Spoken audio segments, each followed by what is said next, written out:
challenges they have faced, and how they are convincing the skeptics that diversity and inclusion must be front and centre of their focus if they want to attract the best and brightest minds.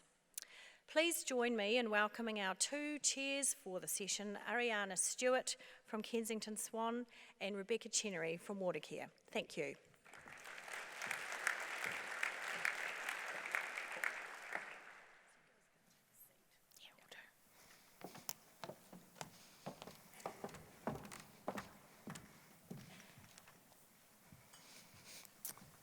Good morning, everyone. It's our great pleasure to be here this morning, and we have a wonderful panel who will be sharing their views with you this morning.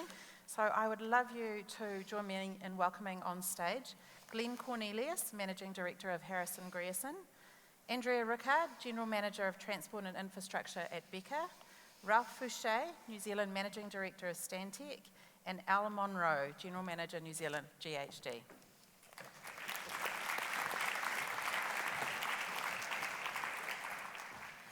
Thanks, Rebecca.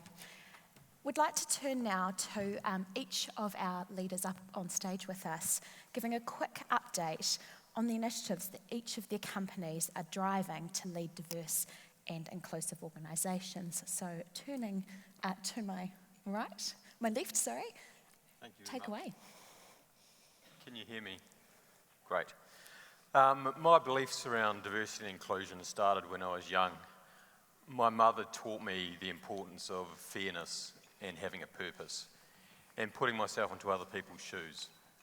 So when I took over as Managing Director of Harrison Grierson 7 years ago, I looked around our company and saw that we weren't representing fairness to everyone within our organisation.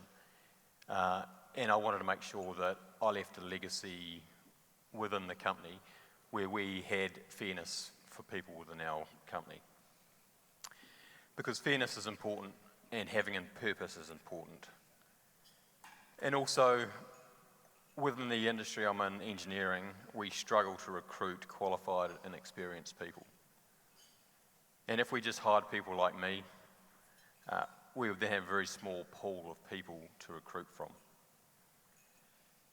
So I looked at what we needed to do in terms of how we broadened diversity and inclusion within our organisation and looked at what initiatives we need to bring into our company. And I started with 3 areas. I understood that it had to be led from the top. As a leader, you have to get behind any initiative. If we don't have a focus on what's important, and then our staff aren't going to get behind it. So it was about leading from the top. It was then about looking at the policies and practices that we have within our organisation. Harrison Grierson is a 135-year-old company. We've got a lot of history and a lot of ways of doing things within our organisation. And so it was important to start and look at our policies and practices and make those changes to how we operate as a business. And then the third area, which I see as important, is around training and then measuring how we're performing.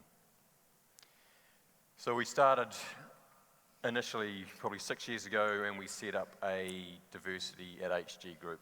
It started in the first year as a professionals women's group, but after 12 months we changed that into a diversity at HG Group, which is all about diversity and inclusion. We then looked at our policies and went through and rewrote a number of our policies, changing how the words within those policies and introducing more flexibility in the way we work. We also introduced training, unconscious bias training, because we all have unconscious biases, and making people aware of how those unconscious biases impact on their decision making is an important part of diversity and inclusion and raising the awareness of people in terms of how they make those decisions when they're recruiting. So our first lot of training was around our hiring managers so that they understood the decisions they were making or the unconscious biases they had. So those are some of the initiatives that we brought into Harrison Grierson. For me, at the end of the day, diversity and inclusion is about fairness. I believe everyone needs to have a purpose in life.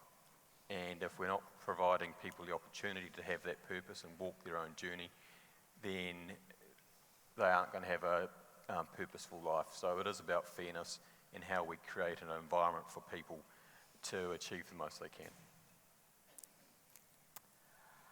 So infrastructure as a career really found me, rather than me very deliberately going out and planning it. I studied social sciences and planning at university, and one of the things that really found me in an infrastructure career was the huge amount of enjoyment I got out of being involved with communities, being involved with people, and helping to work with communities to help them understand how infrastructure really influenced the future. I really loved getting involved with talking to a wide range of people about how infrastructure really had a fundamental part of making sure communities could thrive into the future. And that really brings me to one of the things I'm particularly passionate about with diversity and inclusion, is the need that we all have to really understand the communities and the environments that we work within. Those environments are hugely diverse, and they're made up of a whole range of people who I don't see reflected in the organisations that we all work within. And I think that's a real concern when we're talking about making really fundamental decisions about the futures of the communities that we work with. I wanted to reflect on one of the initiatives that we have been involved in, and that is the SPIES network. That's the South Pacific Indigenous Engineering Students Network. We have a real dearth of Māori and Pacifica in our organisations, and in fact coming through, and one of the initiatives that we've been very heavily involved in the last year has been providing a career path, mentoring, coaching, and working with students coming through into organisations to help them see where a future might be in an organisation or in an industry, in fact, where it might be quite hard to see a person that I can see that looks like me. So we have been working with that organisation, providing that mentoring and coaching, providing internships, providing opportunities for people to see a range of different pathways into industry. Ultimately, I think this is more than a gender discussion. It is a gender discussion, but it is more than that. It really is about understanding the wide range of things that make us human. It is a human discussion. We talk a lot about AI and robotics and the things that will be really big in the future. Human elements will become, in my view, so much more important to how we deliver what we do as an industry. So that human factor, that logic, that ability to understand communities will become even more important. So that's why diversity to me is just such a fundamental part of the future of our industry. Thank you. Yeah, so Stantec really, when I started this position probably about a year ago, Stantec already had quite a few diversity initiatives going on at the time. But being a total engineer that I am, and coming from the background that I come from, I wanted to look at some numbers, understand what's going on, typical engineer, find out where the gap is and see what we can do. Understandably, gender is obviously an easy one to measure, and so is age. But it's a little bit harder to measure the other diversity and cultural backgrounds. It's harder to ask people, which religion they belong to and that sort of thing. So Stantec has quite an initiative that we've been starting that talks about inclusion for diversity. So it's a little bit about some of the conversation we've already had around creating an environment and a culture of inclusion so that you get diversity in cultures, religion, and gender. But one of the initiatives that I really respected when I started was we pulled together small groups, because first of all, we realised that obviously the biggest gap we had wasn't gender, despite, the conversation around inclusion. So we wanted to fix the biggest problem we had.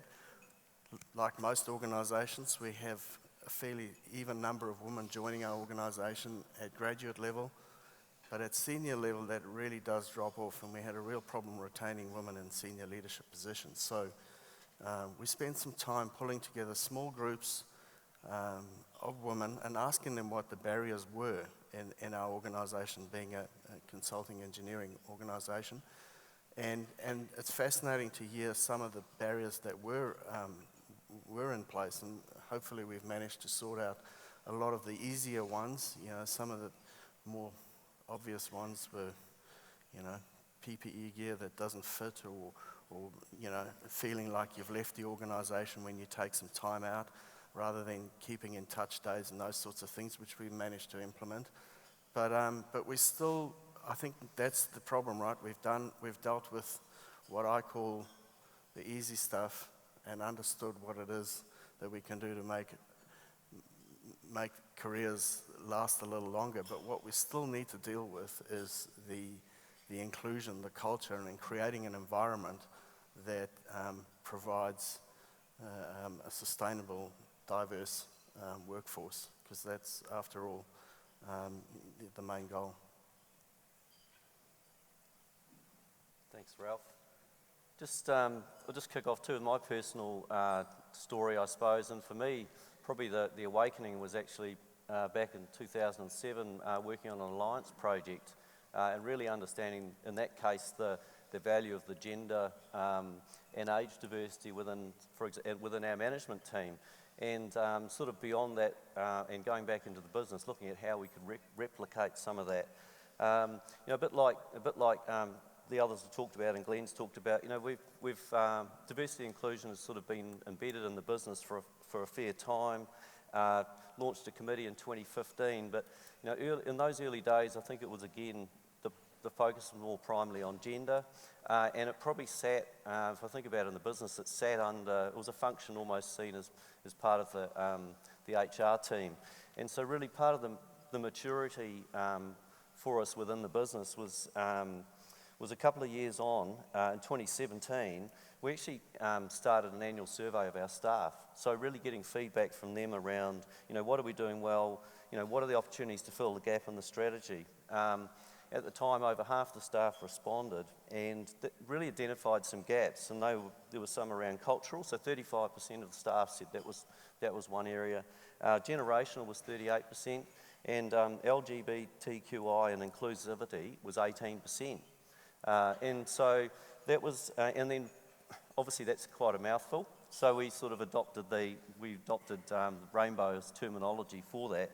So we actually expanded our committee, or had some subcommittees that looked after each of those areas. So, and I'll just talk a little bit more about the rainbow one in this instance. So look, initially it was around, well, let's launch a committee, raise awareness across the business, and work towards becoming a leader, as a rainbow inclusive workplace. And I think you'd recognise that, I think as businesses we work quite well with our committees. We're used to our health and safety committees. We know the recipe that gets engagement from people. So as Glenn said, you need that leadership, you need the support of management, but also you need people within the business involved in it.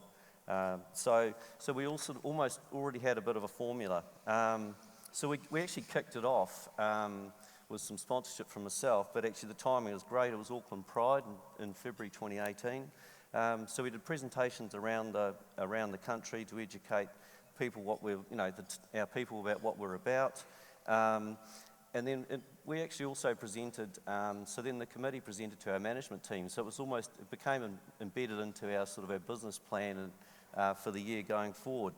2018, we actually had, in August 2018, Michael Stephen, Program Director from the Rainbow Tick Initiative, presented to us. And while that hadn't been our initial objective to get the Rainbow Tick, it actually fitted nicely with the opportunities, as Glenn talked about. Look, you need some things to help you. You need a bit of training. You need a sort of some external check-in around how you're going. So we actually embarked on that process, and we're told typically it takes 6 to 9 months. And interesting enough, that's what it did take. But I think part of the reason we could achieve in that time frame was that platform that had been built. So there'd been quite a period of time, since 2015, we'd really, in our subconscious, and we'd been working on this. In terms of some, and as Glenn and Andrews and others have reflected on, why is this good for us? Why is it sort of easy? It's a reflection of the communities we live in. It's the reflection of the clients we're working with.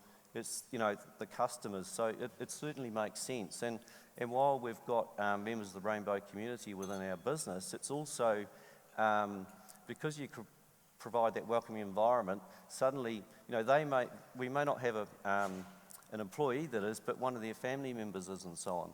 And so suddenly that means a lot more to them. They feel the benefit of that welcoming environment. So I think just summing it. So in the last year, for example, we've obviously participated in Pride celebrations across New Zealand, done the Wear It Purple celebration, celebrated International Day Against Homophobia and Transphobia, and as said, secured the Rainbow Tick.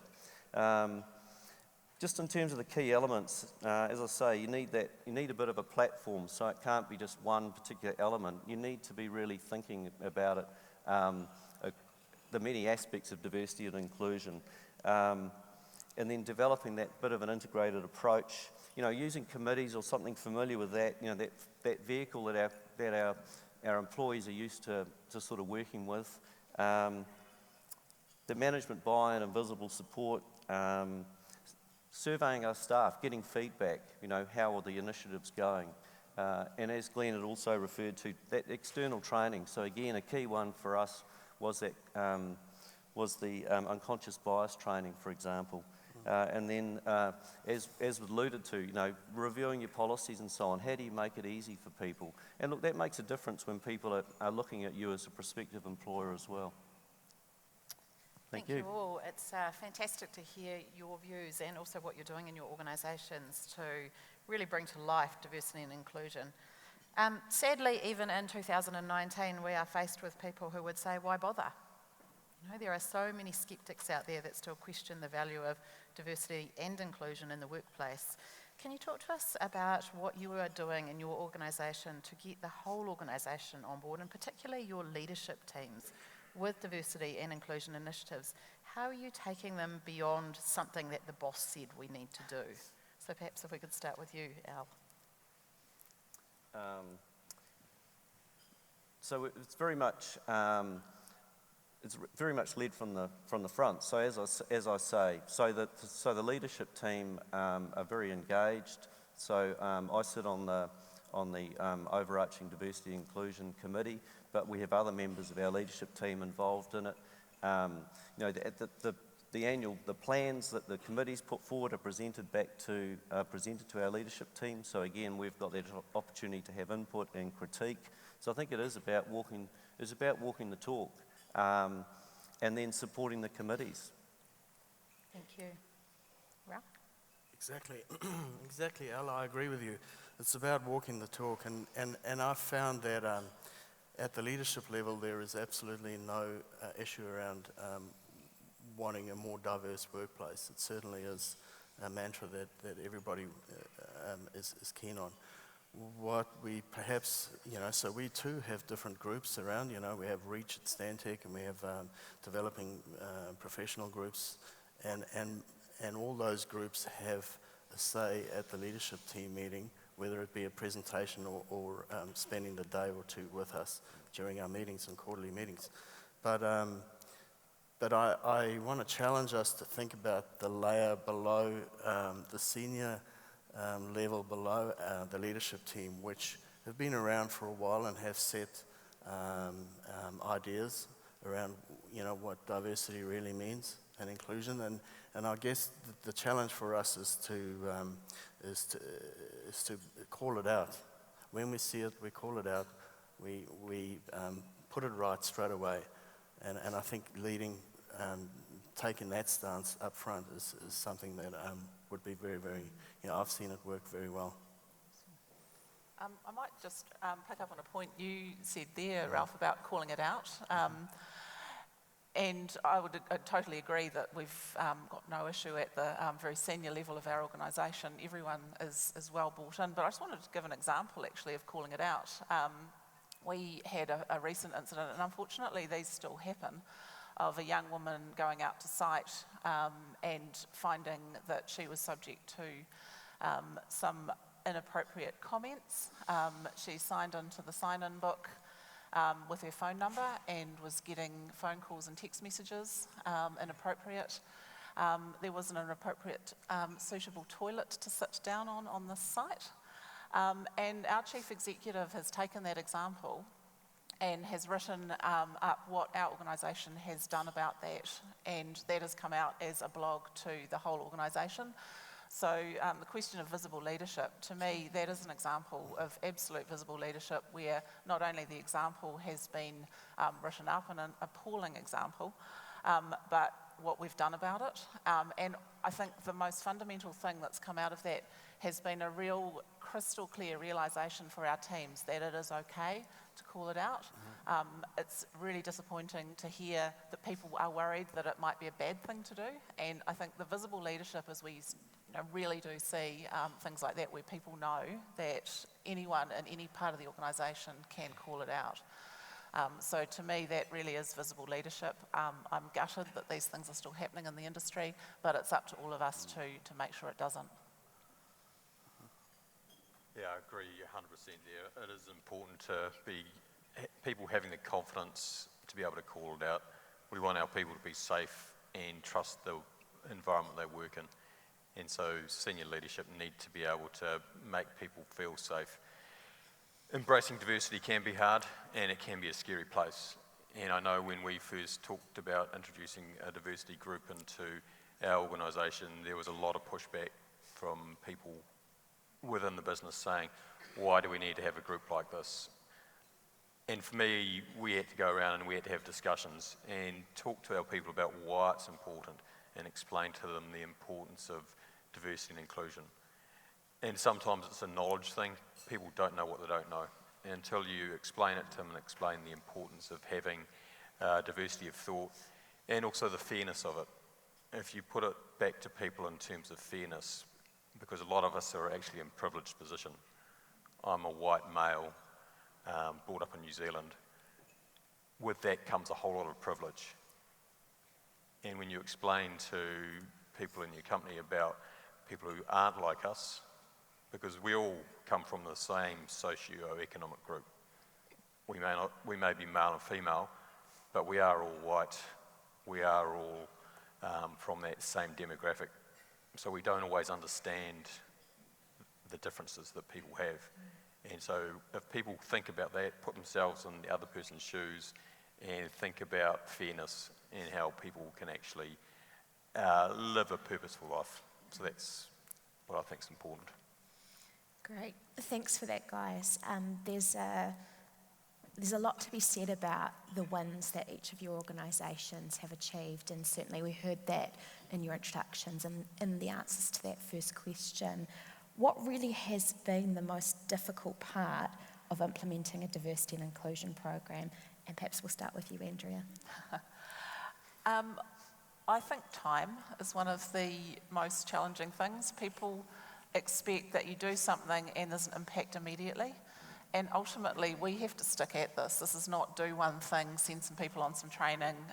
This is keeping the conversation going and really, really keeping at it. I think there are people that are sceptics as a result of this sort of discussion taking the time that it does. So ultimately, this is not a one step. This is continuing the conversation. So time is the biggest one to me. Yeah, I probably can't add much more than that, Andrea. I think one of the issues we face is that we're still in a business and we still have to serve our clients. And you're right, initiatives and new ways of thinking and a change in culture doesn't happen overnight. And so it does take some time for us to work through that.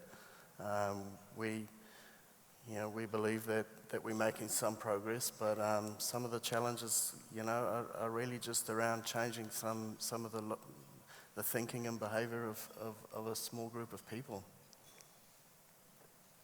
Yeah, I think time was top of the list for me as well, and probably both ways. Andrea said it.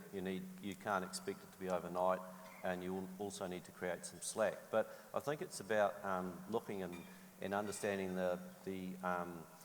the complementary benefits you get. So, like from say the approach around Rainbow, for example, that really that contributes to well-being as well. So, for that community feeling welcome, that's a benefit to them. Well, well-being is sort of our number one issue as a business as well. So it's looking at how these things contribute to a better outcome, and I think it's around also, as Ralph said, with time, but just having people understand. Look, we want you, if you're on a committee, to provide some of your time, but it's not a full-time job. So you are balancing those demands, but that's why we allow some time. We're not demanding a result after 1 month. We're demanding, we're looking for some a lift and improvement over the year, for example. Yeah, I guess, can I just mention, sorry, Glenn, on that, some of the policies and rules that we have put in place still require us to call it out and lead it from the front, because, just a simple example, something we changed a few years ago was having a diverse interview panel when we look to recruit new people to our organisation.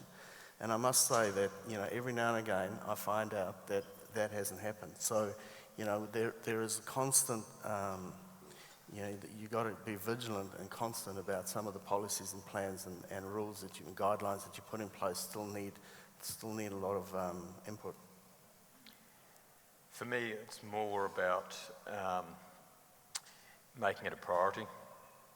If you're not making it a priority, it just goes into one of the other 100 things on our list to do. So you need to be able to look at how you raise it up in your levels of priority. And some of that's around communication, make sure it's always included in communications. Some of it's around measurement as well. And I think as organisations, we need to be able to measure how we're performing and then reporting that back. We don't do it well, and we've got a long way to go in terms of how we do that measurement and reporting. But I think unless you're prioritising it and you're then measuring and reporting it, it just falls to the bottom of the list. Thank you all. I think, Ralph, you touched on an important point, and that is the level of leadership that is under the senior leadership team, which I have heard referred to as the permafrost, because they are a tough bunch to crack. And, to that end, many of the women in this room would be disillusioned with the glacial speed of progress here. Old boys networks, low numbers of women represented in organisations, and in particular in leadership teams.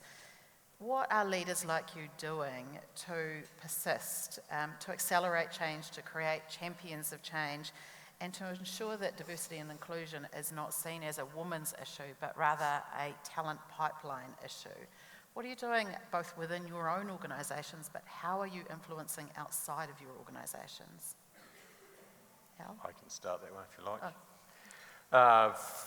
A lot of it comes down for me within our organisation to our training. So we've had a lot of leadership training, trying to reduce the permafrost, because there is a lot of permafrost at that middle management level, and it's how you go down through that. Some of it's been going past the permafrost and going into the group of employees below and providing training and an understanding to them of what opportunities there are. But I think at that middle management level, it's important to look at what training the organisation's providing to get a change, because it needs to be within that level. There can be all the communications from the top, but unless you're getting the changes within middle management, within that tier, you're not going to get that reflected down into the rest of the organisation. As leaders, we can impact on that change, we can impact on recruitment processes. As an industry, I know everyone here is part of looking at what we can do industry-wide, because all of us are in that engineering space, and it is about how we can bring more diversity and inclusion into the graduates coming into our organisation. As part of Engineering New Zealand, we're part of the Week of Engineering. We provide staff to go in and mentor students at ages 10, 11, 12 for them to understand the value of becoming an engineer, and it's not just a white male profession to get involved with. At a higher level, we're also talking at CEO, Managing Director level about what we can do to really affect change. We're talking about how we can bring in a diversity and inclusion accord, similar to the climate change accord. And so that's in discussions at the moment. We're working through what that may look like so that we can go out to industry and to the wider market to talk about the importance of diversity and inclusion for our industry. To pick up on something in addition to what Glenn's just said, actually some really interesting tangible things that you can do are to really think about what the networking opportunities are that you provide as an organisation or as an industry. You talk about the Old Boys Network, you talk about doing business on a golf course, all those kinds of things. Now that's not accessible to a lot of people. You talk about privilege. Golf and things like that are very privileged sports, very privileged pastimes. You can do really simple things like having networking events as breakfasts. They don't involve alcohol, they don't involve staying late after work when people often have commitments at home and with families. So actually starting to look at some really different ways in which you can provide those kinds of opportunities for people to spend time together outside of their day-to-day jobs, I think is a really important thing. Not everyone drinks. Not everyone likes hanging out after work, going to the rugby on a Saturday night. Those sorts of things are real barriers for a lot of people. So really starting to think about some of the different ways in which you can provide those sorts of networking opportunities beyond the things like that obvious training and so forth. I think there's also an opportunity to really change the way we talk about infrastructure. This is a topic that's really dear to me when I think about where I've come from and talk about that sort of community side, the softer side of infrastructure careers. When we're talking to young women and girls particularly, helping them to understand that infrastructure is not just hard concrete, big diggers, big boys' toys, that it actually is about outcomes for communities, about helping communities to thrive. I've found that those sorts of discussions have really changed the conversation about infrastructure. So when we're talking about a pipeline of people coming through and looking at infrastructure as a career, there's a great opportunity there to really think about how we're talking. Fantastic, that sounds great. Some of the things that we're doing internally, besides what's already been mentioned by Glenn externally, is around identifying some women in our organisation, some leaders in our organisation that we put in our talent pipeline list and actually do some succession planning for. So we have specific mentoring, formal training. I'm ashamedly saying that our leadership team is very male dominated, and so there's something that we need to sort out quickly. We invite we have some senior women participating in those leadership teams, despite the fact that they perhaps don't hold leadership position, but they're involved in the 2 days that we have the leadership meeting, and not only involved, we actively participate. We have developing leaders participating in our meetings as well, so we certainly try and get the diversity of thinking, and I think that's a challenge for me and my organisation, is to develop as quickly as possible to get there. So while we might have, the challenge was put, what are we doing? We've identified talent. We're certainly doing a lot of formal training around that, and we're participating in trying to get that permafrost thawing. We've tried to avoid the permafrost, so very flat structure, and not too much middle management. It's what you used to hear about Air New Zealand in the past years. They had all these people in middle management. Supporting, so a couple of other things, I suppose really supporting mentoring, so that mentoring within the business, and that does actually help break down the permafrost, because it's interesting what those old hands learn.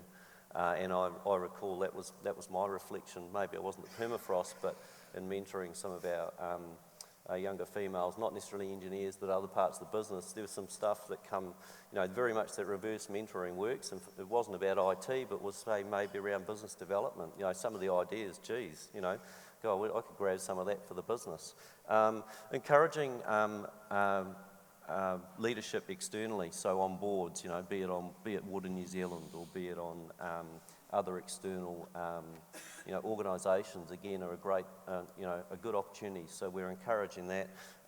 We have the benefit that not every organisation has, but being employee owned, so facilitating shareholding. Some of those, and just stuff like, the family friendly policies and so on, thinking about that whole point around, well, it's not all about, going to the rugby and so on and nights out. What can you do, early in the morning, work around people's work-life balance. So look, I think those are some of the key things. I was going to say one of the important things for the males especially is around being sponsors, because we're often quite confident as leaders in our organisations. Other people who do come from minorities or walk a different life don't always have the same confidence. And so for me, it's been important about being sponsors and putting people forward. Often they don't see themselves as being in that place, and it's being the sponsor to put people forward. So I think our roles as leaders in the organisation is looking at how we can be mentors, be sponsors for people. Thank you all for your insights onto how we can internally and externally accelerate change in our industry. Now, for the part that's striking fear into our panellists' heart, we'd like to invite some questions from the floor. So if you just have a question, if you could put your hand up. Adrian.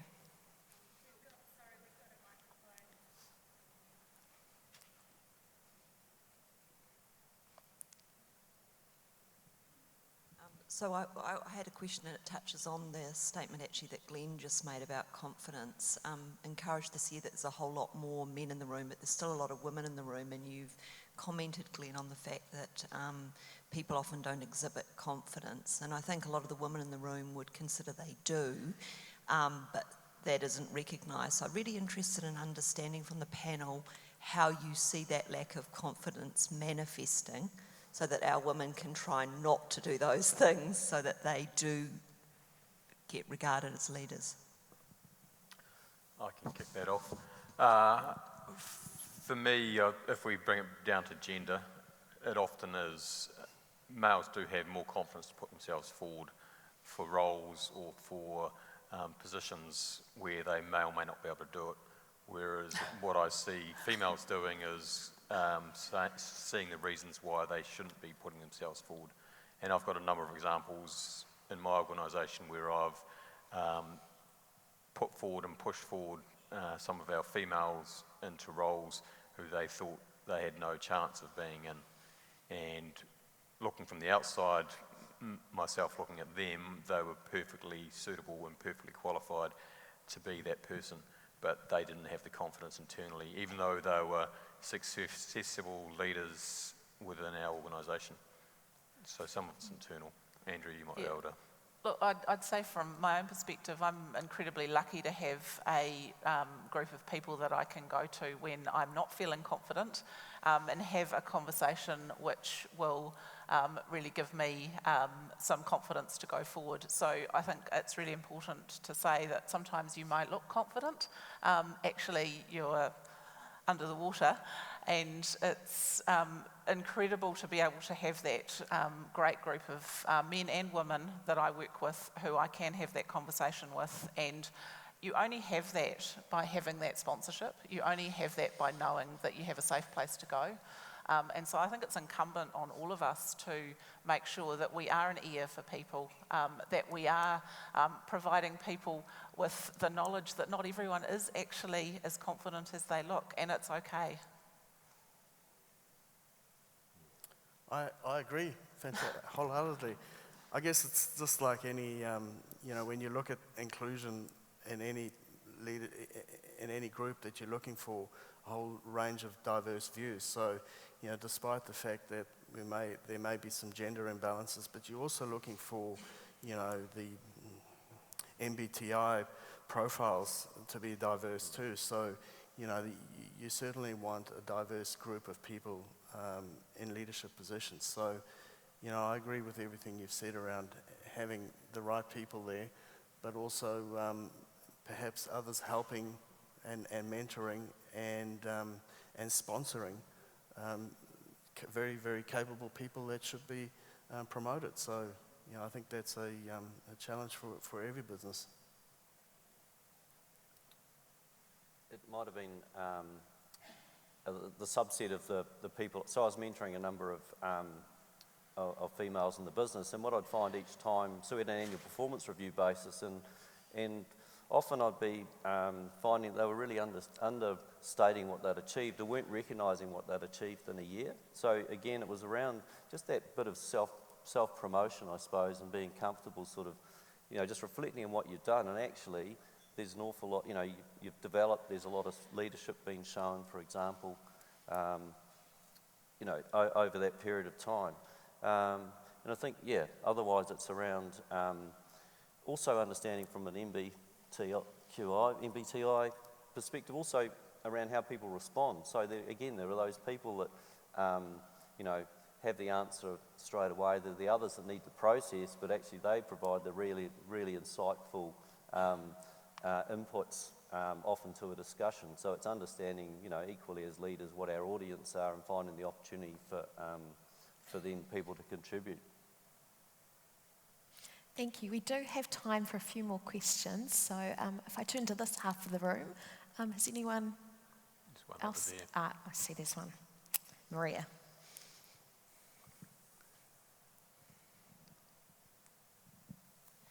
Thank you for sharing the initiatives you've got underway in terms of diversity and inclusion. I'm interested to know, how do your organisations measure success in this area?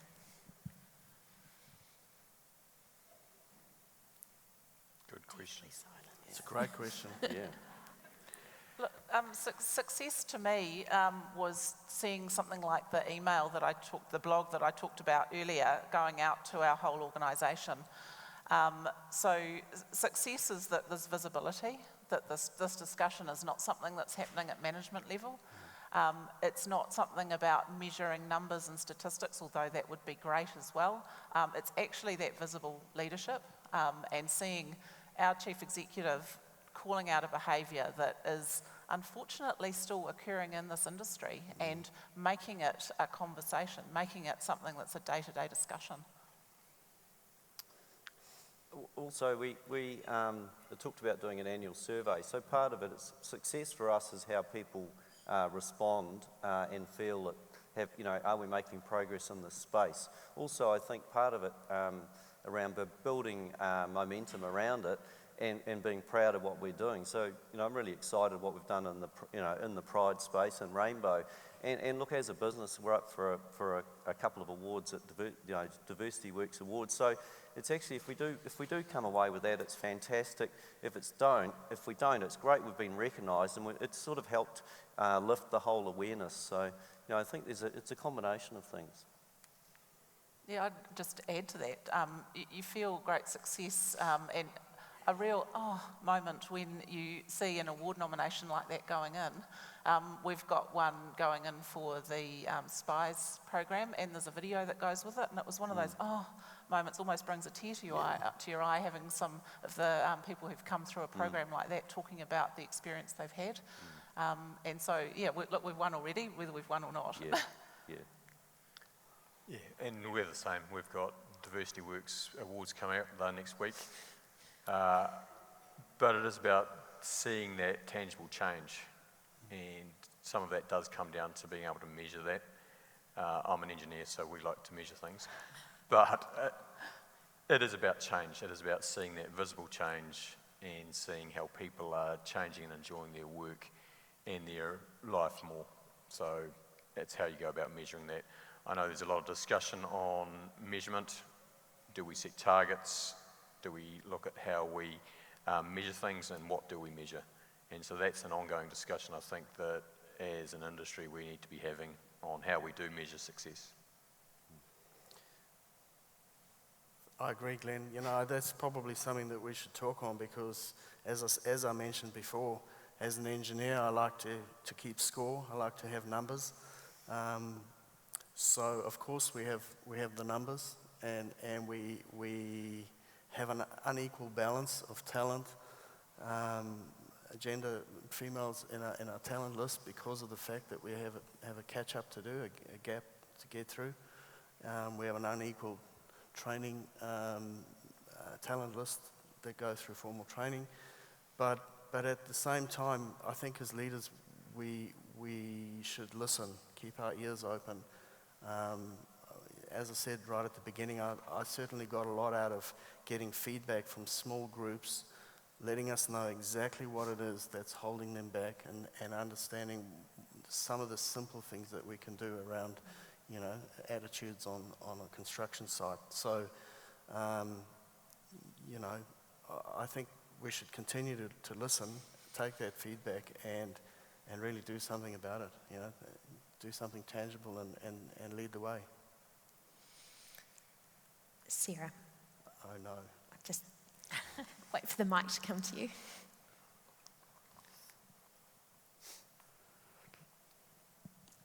Thanks, everybody. I was very interested to hear about the Diversity and Inclusion Accord that is currently being discussed.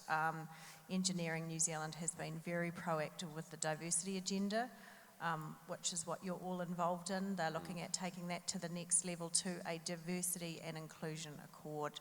What does that mean? Is this going to be more than an MOU that CEOs sign and then nothing happens? How is it going to get legs, and how is it going to improve the industry? I can probably kick off because I've been involved in some of the drafting of that. Everyone working in engineering, whether on the front lines or within the supporting roles, need to feel like they belong. So they need to feel they're safe, supported and valued. We've worked up a number of initiatives and aims in terms of statements which leaders within organisations are going to sign up to. We've still got work to do in how we go about measuring that and holding people to account. We've looked at the Climate Change Accord and looked at how they've set that up, where they have a number of overarching statements and then go through and measure organisations who do sign up to it. So it still is work in progress. Engineering New Zealand are doing a fantastic job at leading that, and we're looking at announcing that later on this year.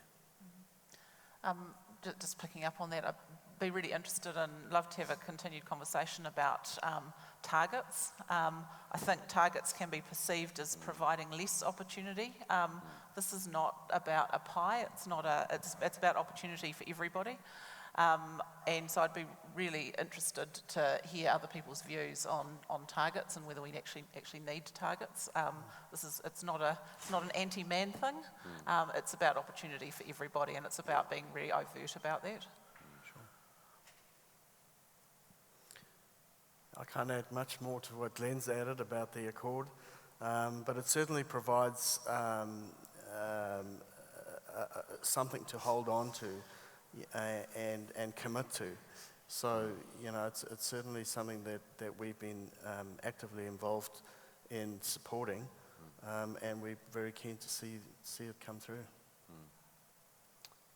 Yeah, and probably maybe less, I don't know, personally maybe a bit less involved, but I think, fully will support it. But I think the great thing is, I sort of think, well, look, we're well on that journey anyway, so we don't, it's nice to know or to be supportive of that, but equally and I think it would apply to any of us, sitting on the stage. It's more about how we could also help, how can we foster and sort of support other organisations that aren't so far down the journey. So I think, that's the opportunity for us, is to work with other organisations, coach them. Interesting enough, when we commenced on our Rainbow Tick journey, at the time we had our first sort of presentation from Michael, Lion were receiving their tick that same day. And it's great with some of the initiatives that we've done jointly with them subsequently, so it also draws organisations together that maybe have, a different focus or different area, but actually you get a lot of value out of that. Were you after a discussion on targets now, Andrew? Yeah, well, I think it's a very interesting conversation, and I think it's something that there's some very different views on. As I say, I think there's perception that it creates less opportunity for some people, and I think we need to be very clear that this is about opportunity for all, and this is about making sure that we're overt about opportunity for all. I know when we've had the discussion around the diversity and inclusion accord, just targets were discussed, and there's people for and people against. I'm actually one that leans towards 4. I think unless you are measuring things, then they don't become a priority. And so I believe that we do need to have targets. It's important to look at what those targets are, because you're not wanting to have perverse outcomes from setting of targets, and not necessarily wanting quotas, but it's looking at how do we measure and see that change. I mean, the question that was asked down the back, how are we measuring success in our organisation? It becomes very difficult if it's just it feels right. You do need to have something that you measure. But I think as an industry, we need to be looking at what are some of those targets that we can bring, in which put a positive spin on diversity and inclusion. Yeah, if you'd asked me 10 years ago, I would have said no, but we're just not seeing change. So I think having something that you can actually measure is something that the industry, as you say, engineers like to measure things, the industry can work towards. So I think it's a fascinating conversation. Yeah, and the discussion was around that whole change. We're not seeing change fast enough, and you talked about time before, and it is about priorities, and unless there is something there that people can look at and measure, then change is going to occur quickly. I think each organisation is at a different place on the journey anyway, and so they'll have different focuses around what they need to work on. For us, we certainly like to have those targets, and we like to keep score against them and work out what we can do to close some gaps. As an industry, it's a good conversation to have. I think that, in the short term, perhaps targets are the right way to go, from my point of view, for exactly the same reasons that Glenn explained. But, hopefully we get to a time where that's not necessary. It'd be great to not be having this conversation, wouldn't it? Probably have time for one more question from the floor, and Sophie's got her hand raised. You've all talked about initiatives that you've put in place to help promote diversity, promote women within your organisation. Have you experienced any backlash to this, and how have you dealt with that, if you have? Sorry, it was difficult to hear the question. Was the question, has there been backlash to the Yeah, has there been initiatives any and how have we dealt with backlash, it? with promoting women, giving them opportunities, over other people within the organisations? No. Yeah, certainly. Yeah. I think in the early days, and I touched on it at the start, when we first introduced a women's professional group into Harris and Grierson, there was a number of comments from some of our males within the organisation saying, why do we need to have a special group for women? Why can't we have one for men as well? And it was a conversation which we would have with people just about why diversity was important, and getting people to understand that we needed to be promoting a diverse workforce. So it came down to communication, but yes, we did get some backlash from some people. It is an education piece and a communication piece, I believe. I think if we lead with inclusion, which is what we've been doing, I think that gives us a certain benchmark against the reasons why you may be doing some things. So, it's always about providing a more inclusive workplace and environment and culture. So, we didn't see too much backlash, on that when you put it in that perspective around wanting to have a more inclusive environment. Fairly similar experience. Look, I think there were some, on the staff survey, some comments along the lines of, what about the group for men? But it's around understanding, the privileged position, that they've been in. So it's really providing, that opportunity for equality. So that means someone does need to be given the step ladder to stand on, for example. But I think, what we've found is it has grabbed, people have been enthusiastic about it. So with due respect to we've got our sustainability manager in the meeting, in the room here, I won't point them out, but I think of comparing where we've gone with our sustainability initiatives over the year versus maybe where we've gone with diversity and inclusion. Diversity and inclusion has really gone gangbusters because people are engaged with it, and they're seeing, I think they're reflecting and seeing the value that it's providing. If we think about diversity as being about culture, age, sexual orientation, affluence and privilege, culture, who you worship or who you don't worship, all of those kinds of things, there's not one of us that's one of those things. We're all made up of all those kinds of things. So I think that's why yes is the answer to me. It's something that people really embrace. And that's a great note, Andrea. Thanks to conclude the session off. I'd just like to take the opportunity to thank each of our panellists, Glenn, Andrea, Ralph and Al, for their insights and views on the diversity agenda this morning. And I believe Sarah will come and conclude the session.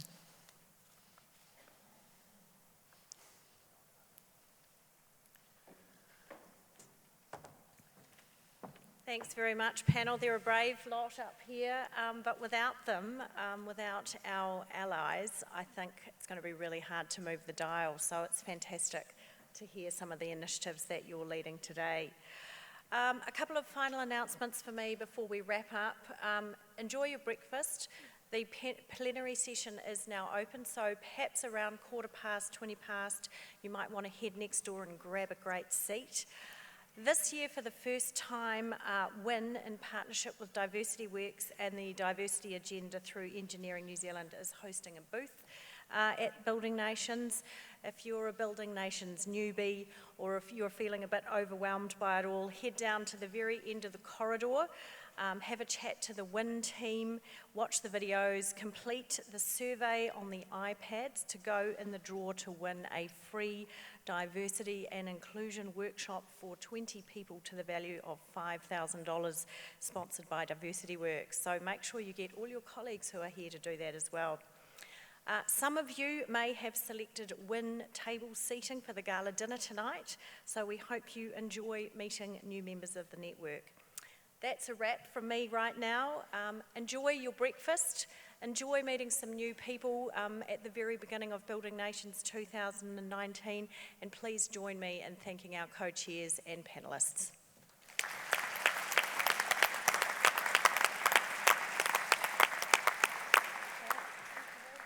Fantastic. Thanks everybody, enjoy your breakfast, and please move next door between 20 past and 20 past. Thank you.